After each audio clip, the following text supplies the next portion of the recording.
Alhamdulillahi Rabbil Alamin. Wassalatu wassalamu ala ashrafil anbiya'i wal mursalin Sayyidina Muhammadin wa ala alihi wa sahbihi ajma'in.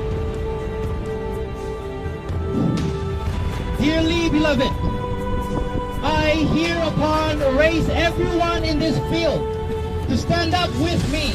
Raise your hand, raise your heart, and please follow along of what am I going to say later on. Today is counted at least 1 week the attack by the Israelis towards Gaza.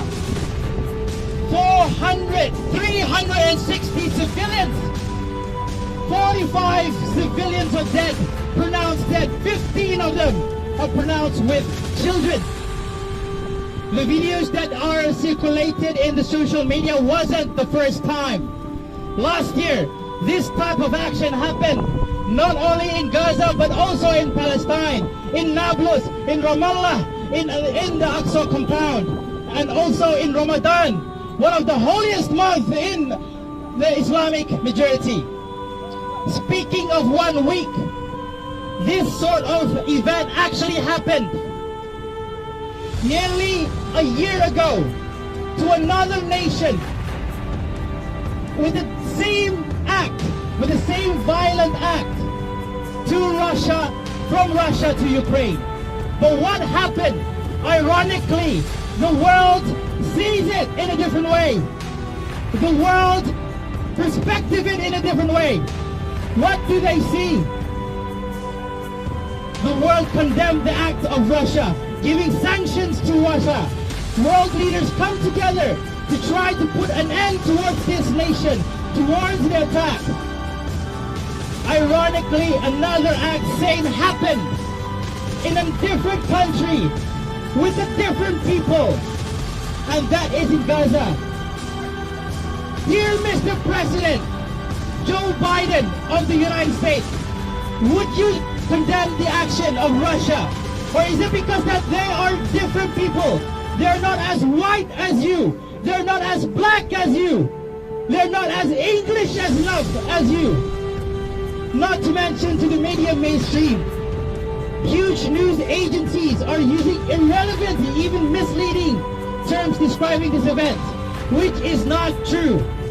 For instance, the words of using clash instead of war. Even though United Nations and Amnesty International have actively labeled Israel as an apartheid nation, we expect that the news agencies would change the diction in order to thoroughly describe the type of event. Moreover, other sources have blamed entirely, single out blaming Palestinian children of throwing rocks to one of the most equipped army personnel in the world. Last month, we saw Facebook allows war urges around social media mainstream without any violations of rules. But today we saw it in a different nation, in a different perspective. Palestinian news are actually blocked, banned from Instagram just because that they're using violent acts. Brothers and sisters, I am not here to spread hatred to the world. I'm here to practice my right, the freedom of speech, the voice to voice the unheard. I ask every one of single one of you to work together under one goal to liberate Al-Aqso and Palestine. Allahu Akbar! Allahu Akbar! Palestina! Al-Aqso! Wassalamualaikum warahmatullahi wabarakatuh.